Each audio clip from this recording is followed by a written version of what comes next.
नमस्कार बच्चों और मेरे साथियों, आपका हमारे यूट्यूब चैनल एडू गुरु में आपका स्वागत है।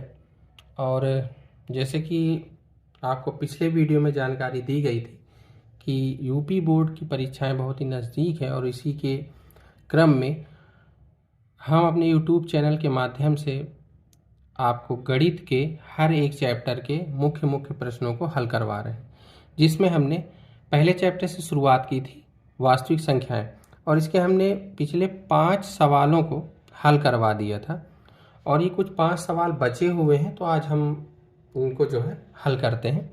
और ये पिछले वीडियो में कहा भी था कि आप इनको जो सवाल भी आपको आते हैं उनको हल करिए और फिर इस वीडियो में मिलान करिए, देखिए, मिलाइए कि आपकी कहाँ गलती है या कौन सी लाइन आपने कम लिखी है या क्या आपने नहीं लिखा है और आपको क्या लिखना चाहिए, कैसे पूरे नंबर मिलेंगे, ये सब करके। तो आप ये समझिए कि आगे की जो है जो 5 सवाल हैं बहुत कठिन नहीं है। इसमें से आप जानते हैं कि आपको एक सवाल इस चैप्टर से कुछ आए ना आए दोस्तों, एक चीज जरूर आएगी बच्चों, वो समझ लीजिए कि ये सवाल जरूर आएगा। एक अपरिमेय संख्या आपको सिद्ध करने को जरूर से जरूर आएगी और चाहे कोई सवाल ना आए, लेकिन अपरिमेय संख्या हर साल हर बार चाहे यूपी बोर्ड हो या सीबीएसई बोर्ड हो सभी में पूछा जाता है, ये बात आप जानते हैं। तो हम लोग जो पिछले वाले वीडियो में हमने यही कोशिश की थी कि हम लोग ये करें कि पिछले 5 जो सवाल थे उसमें हमने यही कोशिश की थी कि कुछ ऐसा करें कि आपको उधर भी 2 जो सवाल हैं, जो अच्छे सवाल हैं वो मिले और जो इधर के 2 सवाल हैं सिद्ध करने वाले वो इधर, इसलिए इनको नीचे रखा गया, उनको ऊपर। आप आगे के दोनों सवाल समझ गए होंगे, वर्ग वाले, और ये नहीं समझे तो आप पिछला वीडियो हमारा देख सकते हैं, उसकी लिंक है वो डिस्क्रिप्शन में दी गई है। और आगे के आप समझते हैं 6वें नंबर से। पहला है, व्याख्या कीजिए कि 7 × 11 × 13 प्लस 13 और 7 × 6 ये भाज्य संख्याएं। सबसे पहली चीज ये है कि आप ये समझ लीजिए कि भाज्य संख्याएं कहते किसको हैं। देखिए, भाज्य संख्या वो संख्याएं होती हैं जिनके कई सारे गुणनखंड होते हैं, यानी 2 से ज्यादा गुणनखंड होते हैं, ठीक। या इसकी दूसरी परिभाषा ये भी दी जा सकती है कि भाज्य संख्याएं वे संख्याएं हैं जो एक और स्वयं के अलावा किसी अन्य संख्या से भी कट जाती हैं या विभाजित हो जाती हैं, ठीक है। अब अगर इनको भाज्य संख्या हमको बनानी है तो हमको ये दिखाना पड़ेगा कि ये जो भी संख्या है इसके कई सारे गुणनखंड हैं। कैसे दिखाएंगे? ये बड़ा सरल है। 7 × 11 × 13 धन 13। तो एक देखिए ये है गुणे में और ये धन लगा है फिर 13, तो 13 ही कॉमन ले लें, तो यहाँ से आएगा 7 × 11, यहाँ से आएगा +1। पहले बोर्डोमास के नियम के अनुसार पहले गुणा करते हैं, इसलिए यहाँ से आएगा 77 + 1 यानी 13 × 78, और 13 × 78 होता है, तो 13 × 13 × 6। तो ये जो भी संख्या है, हमको इससे हल करने से मतलब नहीं कि ये संख्या कौन सी, इसके हमने गुणनखंड कर लिए, वो आ गए 13 × 13 × 6, ठीक है। अब इसका मतलब क्या है कि यह संख्या, जो भी यह संख्या हमें नहीं पता, यह संख्या 13 व 6 से भी क्या है, विभाजित है। ये लिख दीजिए, ज्यादा सही रहेगा। से भी इसलिए लगा है क्योंकि एक और स्वयं से तो सभी संख्याएं होती, तो 13 और 6 से विभाजित है। अब देखिए, एक और स्वयं से तो थी और 13 और 6 से अलग से हो गई, तो इसका मतलब क्या हो गया, अतः यह संख्या भाज्य संख्या है, ठीक है। आसान है। दूसरा सवाल देखते हैं। 7 × 6 × 5 × 4 × 3 × 2 × 1 धन 5। तो देखिए, एक पूरा भाग ये है और +5 ये, तो 5 ही कॉमन लेते हैं, तो यहाँ जो बचेगा वो बचेगा यही 7 × 6, 5 कॉमन लेंगे तो 4 3 2 1 और धन 1। इसका पूरे का गुणा कराएंगे तो वो आएगा 1008 धन 1, यानी 5 × 1009। 5 × 1009 आ गया। अब इसका आगे आप ना भी भाग करिए तो कोई दिक्कत नहीं, बस आप इतना ही लिख दीजिए कि यह संख्या 5 से भी क्या है, भाज्य। यह संख्या 5 से भी विभाजित है, अतः यह एक भाज्य संख्या है। ठीक है, तो इस तरह से ये पांचवा जो सवाल है वो इस तरह से लगेगा। उसके बाद ये जो छठवां सवाल था, सॉरी, अब उसके बाद 7 और 8 एक जैसे हैं बिल्कुल, दोनों को ही अपरिमेय संख्या आपको सिद्ध करना है। तो इसका तरीका समझ लीजिए कि कैसे करते हैं। देखिए, जब कोई भी कहीं कहीं बात हमको सिद्ध करने को दे दी जाए, जैसे कि √5 जो है वो एक अपरिमेय संख्या है, हमें पता है कि यह एक क्या है, अपरिमेय संख्या तो है ही, लेकिन इसको आप कैसे करेंगे कि अपरिमेय है। तो आप एक सवाल की बहुत अच्छे से आप प्रूविंग समझ लीजिए कि कैसे सिद्ध करते हैं, वैसे आराम से ये हल हो जाएंगे दोनों सवाल, कोई दिक्कत नहीं। ठीक है, और इस तरह वाले जो सवाल होते हैं ये आसान होते हैं। इसमें क्या होता है, ये एक पार्ट इनका ये होता है, तो ये इसको अलग से हल कर लेते हैं, तो फिर वही लाइन हमको नीचे वाले में लिखनी होती है। तो इसमें देखिए √5 हमने दिया है, √2 भी पूछा जा सकता है, √3 पूछा जा सकता है, √7 पूछा जा सकता है, कोई भी √11 पूछा जा सकता है, 13 पूछा जा सकता है, सभी अपरिमेय है। ठीक है, तो करते कैसे हैं भाई, देखो हम ये मानते हैं कि ठीक है ये अपरिमेय है, हम इसको माने कि माना √5 एक परिमेय संख्या है, हम इसको ये मानेंगे कि ये परिमेय संख्या है, भले हम गलत मान रहे हैं, खुद को गलत साबित करेंगे बाद में।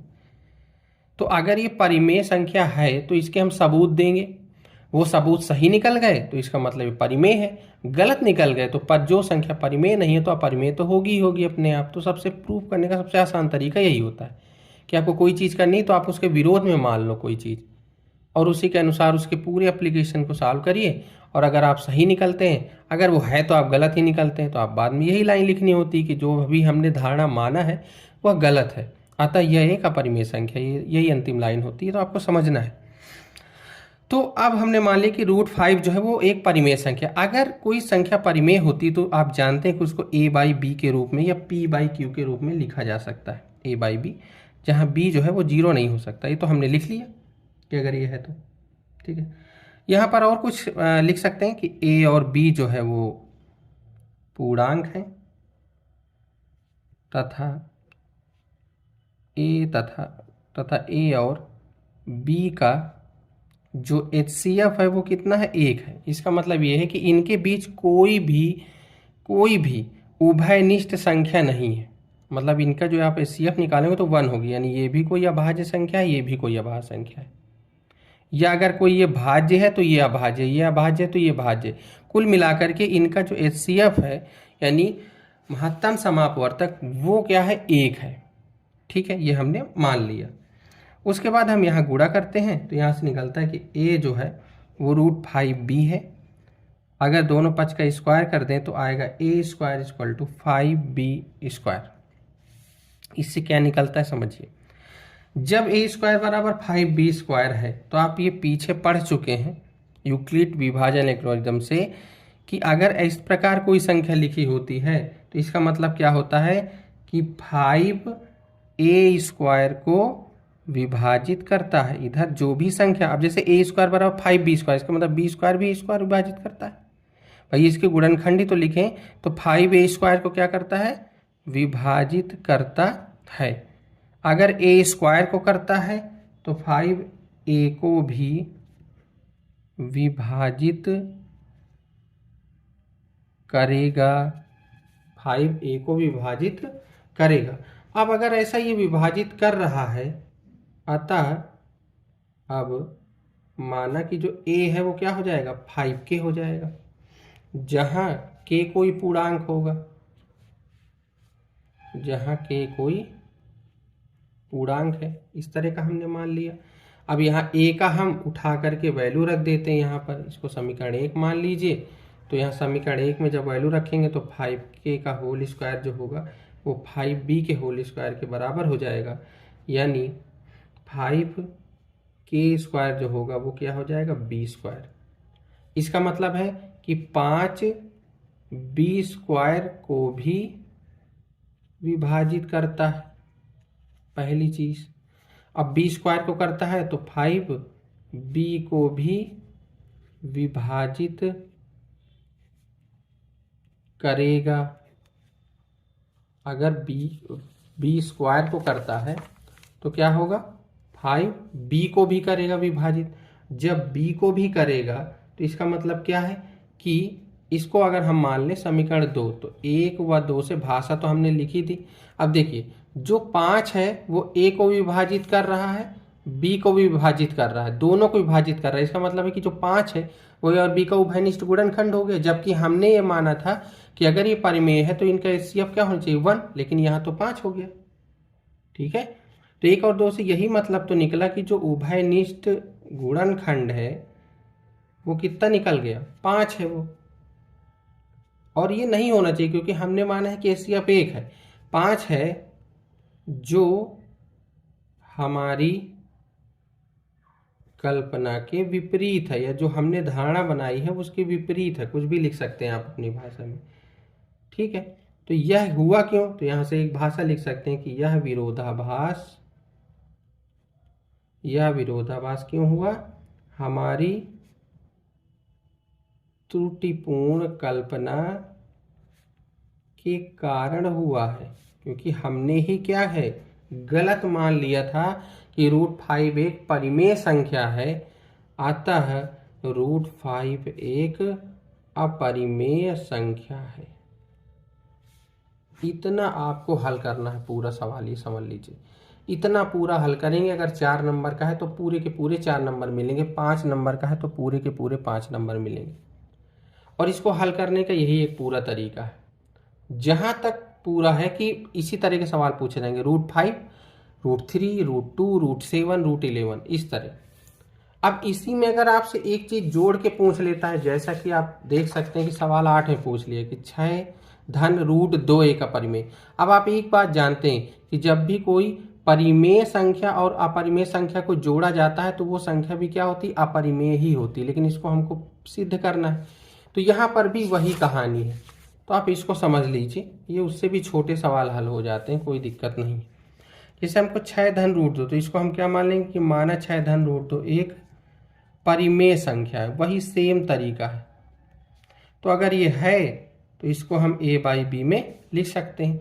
6 चूंकि परिमेय होता है तो इसको परिमेय की तरफ भेज दो, तो a/b - 6 हल करो, a/6b/b, ये √2। अब ये दोनों बराबर है।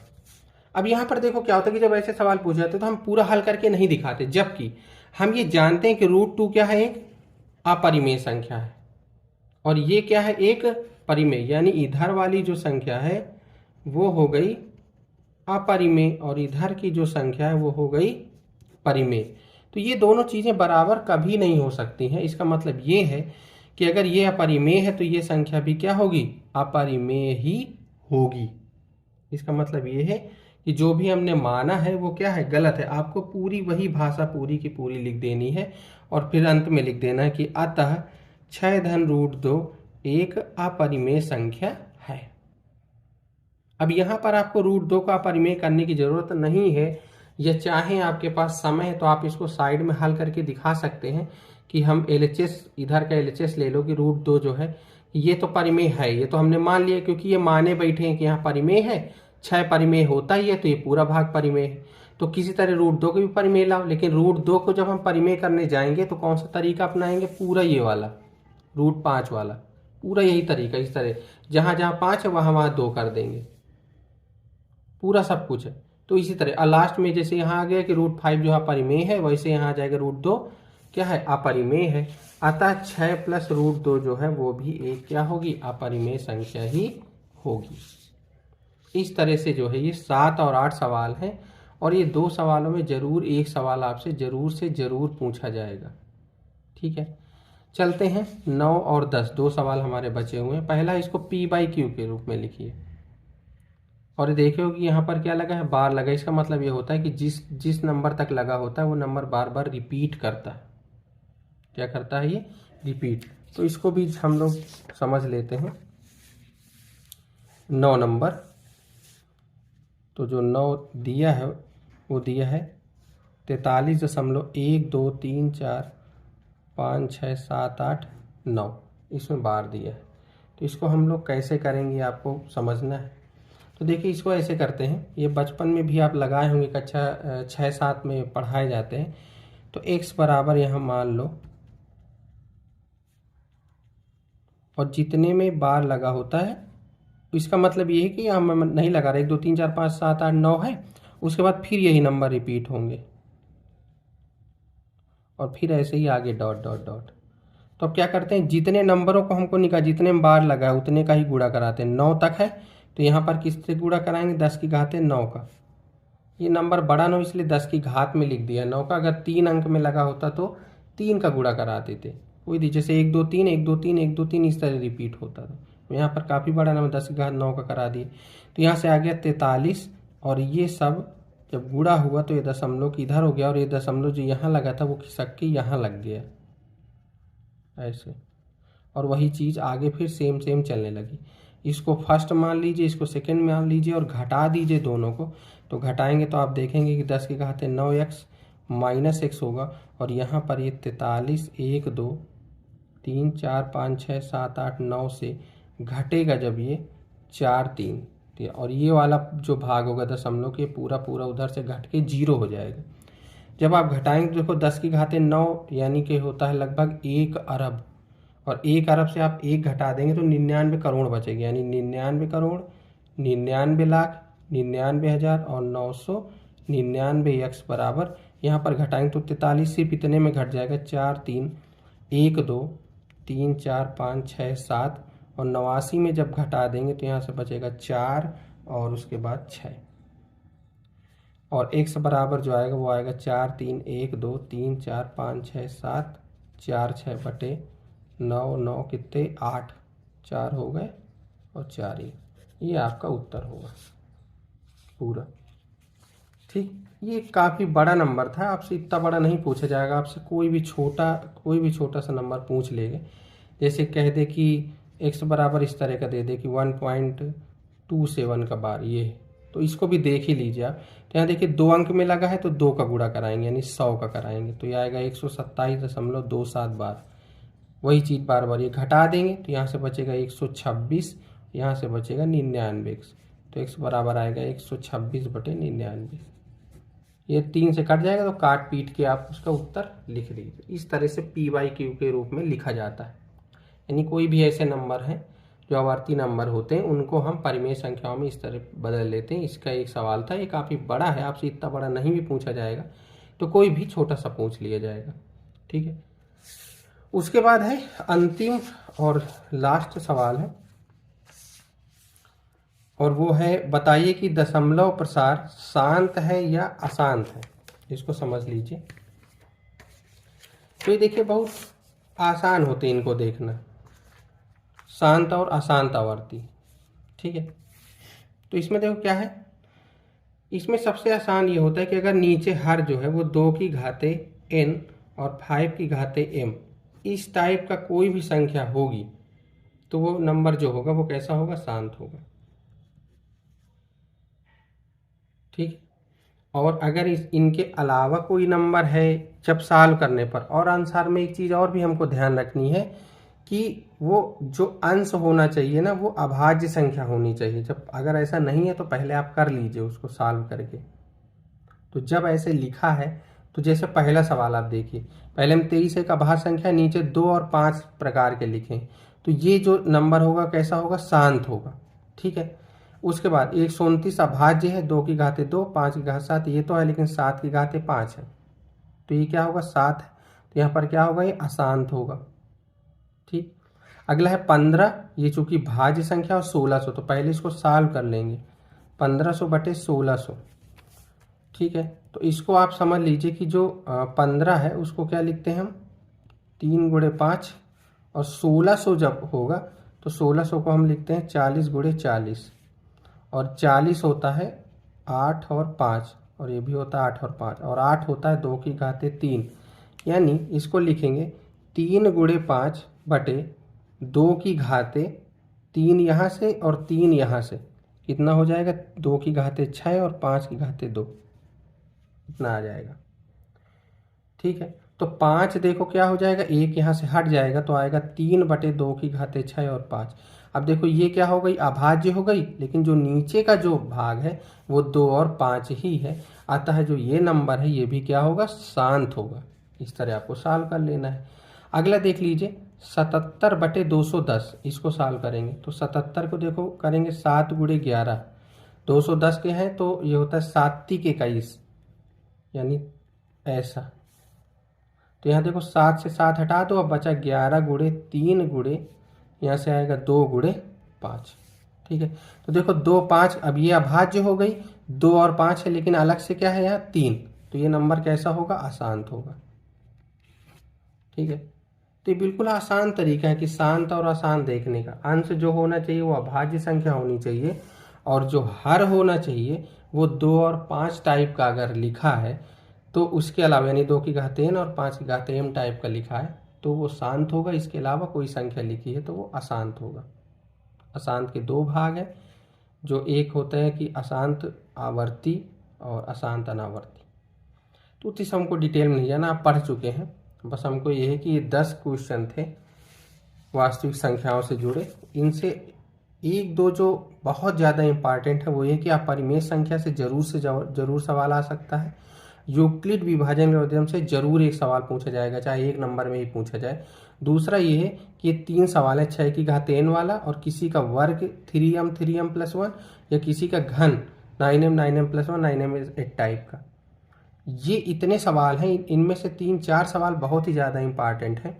इनको आप ढंग से तैयार कर लीजिए, पिछली क्लास में लगाए हैं तो इसमें मिला लीजिए, देख लीजिए और अच्छे समझ लीजिए। अगर कोई भी दिक्कत है तो आप कमेंट कर सकते हैं और हमें जानकारी दे सकते हैं, हम आपके लिए फिर से उस चीज़ का वीडियो बनाकर समझा देंगे।